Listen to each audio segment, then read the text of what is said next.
இப்போ உங்களுக்கு கம்ஃபர்ட்டா இருக்கா? ரொம்ப ஹாப்பியா இருக்கு. அப்படியா?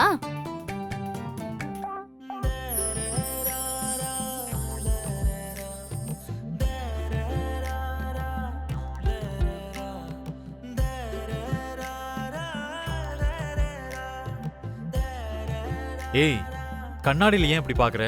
உங்க முகத்தை தான் பார்க்க கூடாதுன்னு சொல்லிட்டீங்க, கண்ணாடியை கூடவா பார்க்க கூடாது? கண்ணாடியில என் முகத்தை பாக்குற. நீங்க வேணா கண்ணாடி பார்க்காதீங்க.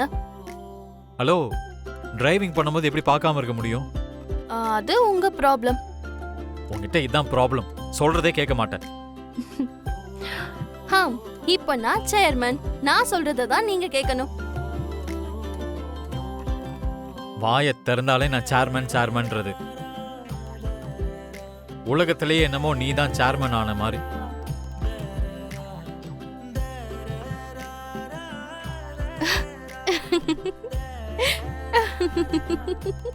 எதுக்கு சிரிக்கிற? முன்னாடி பாருங்க, என்னைய ஏன் பார்த்துட்டு இருக்கீங்க? உன் கூட வந்தம் பாரு, என்ன சொல்லணும்?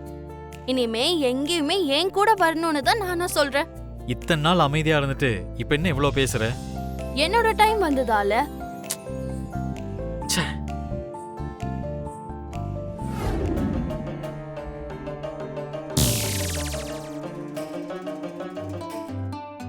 எவ்வளவு திமிரு! என்ன பார்த்தும் அப்படியே உட்கார்ந்துட்டு இருக்கா.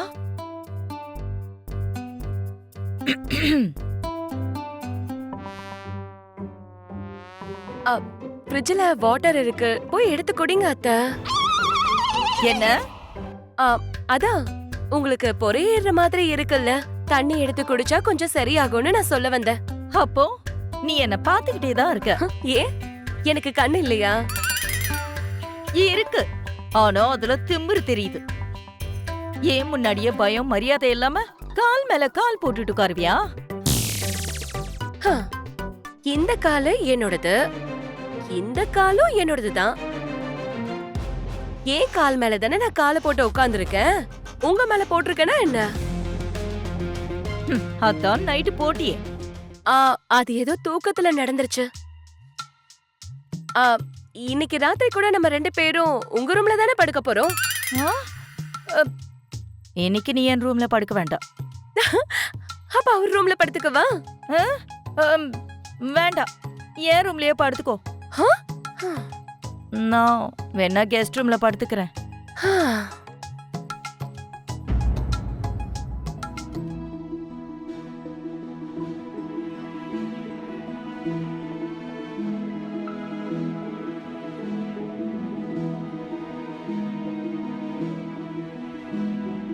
என்ன பார்த்தும் கால் மேல கால் போட்டுக்கிட்டு இருந்தா, அரவிந்த் அக்காவை பார்த்த உடனே ஏஞ்சி நிக்கிறான். இவளுக்கு மாமியார் நானா அவங்களா? ஜானு,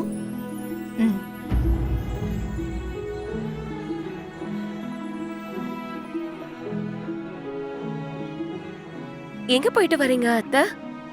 ஜோசியரோட ஆசிரமத்துக்கு போயிட்டு வரோம்மா. இந்த குங்குமம் எடுத்துக்கோ.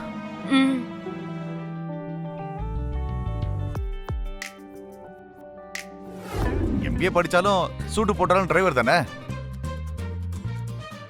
ஏய், உனக்கு இங்க ஜாப் கொடுத்தது யாரு? சேர்மன் தான் கொடுத்தாங்க. அந்த சேர்மனே நான் தான்டா. அப்படியா? மேடம் தானே சேர்மனு. அவங்க இன்னையில இருந்தா சேர்மன். நேத்து அதுக்கு முன்னாடி யார் சேர்மன் உனக்கு தெரியாதா? தெரியாது சார். விடுங்க, போய் நம்ம சைட் பார்க்கலாம் வாங்க. அதுக்கு மட்டும் நான் ஏன்? நீங்களே போய் பாருங்க. இவ்வளவு தூரம் வந்துட்டு உள்ள வர மாட்டீங்களா? நான் வரமாட்டேன், நான் இங்கே இருக்கேன். நீங்க போய் சைட்டை பாருங்க. உங்க இஷ்டம். இன்ஜினியர் சார், வாங்க போலாம். வாங்க மேடம், வாங்க வாங்க ப்ளீஸ். மேடம், கல் இருக்க பாத்து. தலக்கணம் ஏறி போய் அந்த இன்ஜினியர் கிட்ட என் பேரு என் குவாலிஃபிகேஷன் சொன்னாலே தவிர நான் யாருன்னு சொல்லல. டேய், அவங்க வந்துட்டாங்க. இன்ஜினியர் பக்கத்துல இருக்காங்க, பாத்தியா? பாத்துட்டேன். லேட் பண்ணாத. சொன்னது ஞாபகம் இருக்குல்ல, அவங்கள தீர்த்து கட்டணும். சரி சார்.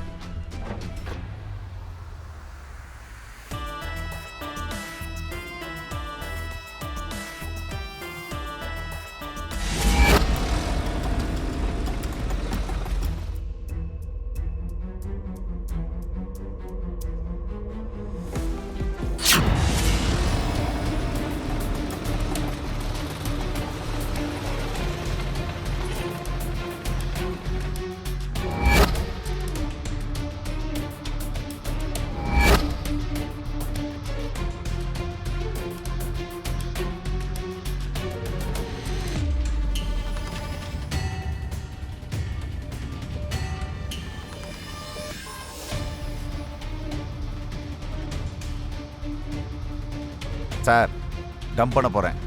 சரி சீக்கிரம். சரிங்க சார்.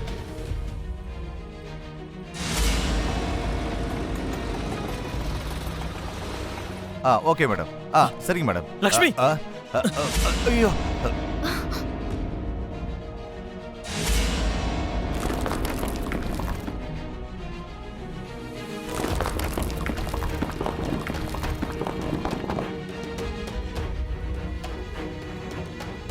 கீழே ஆளுங்க இருக்காங்க, பாக்கலையா? சாரி சார், கவனிக்கல. நீ மேல கவனிக்க மாட்டியா? கொஞ்சம் விட்டுருந்தா பாரு உன் தலை மேல விழுந்திருக்கும். பரவாயில்லையே, இவர் இன்னமும் என் மேல பாசமா தான் இருக்காரு. ஏய் இன்ஜினியர், சைட்ல என்ன மாதிரி ஆளுங்களை வச்சு வேலை பார்க்கணும்னு தெரியாதா? எல்லாரும் உன்ன மாதிரி யூஸ்லெஸ்ஸா இருக்காங்க.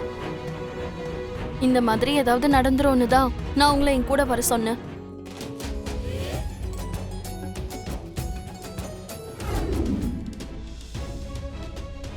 அரவிந்தா, என்னங்க? நீ அவசரப்பட்டு ஜானு கிட்ட வீட்டு சாவியை கொடுத்துருக்க கூடாது. தேவயானி என்ன நினைச்சிருப்பா?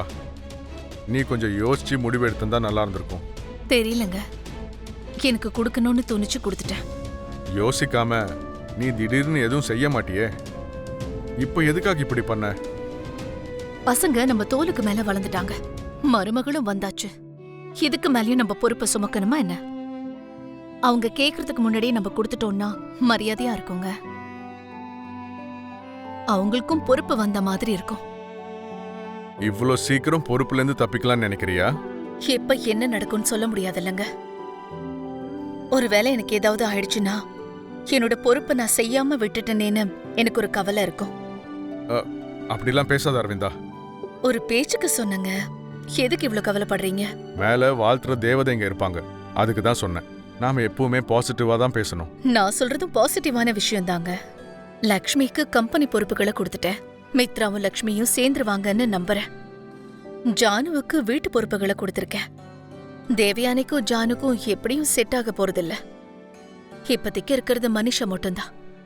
எவ்வளவு சீக்கிரம் முடியுதோ அவ்வளவு சீக்கிரம் ஆக்சிடென்ட் பத்தி நான் மித்ரா கிட்ட சொல்லிடுவாங்க. அப்போ லக்ஷ்மி மேல மித்ராக்கு இருக்கிற கோவம் தன்னால போயிடும்.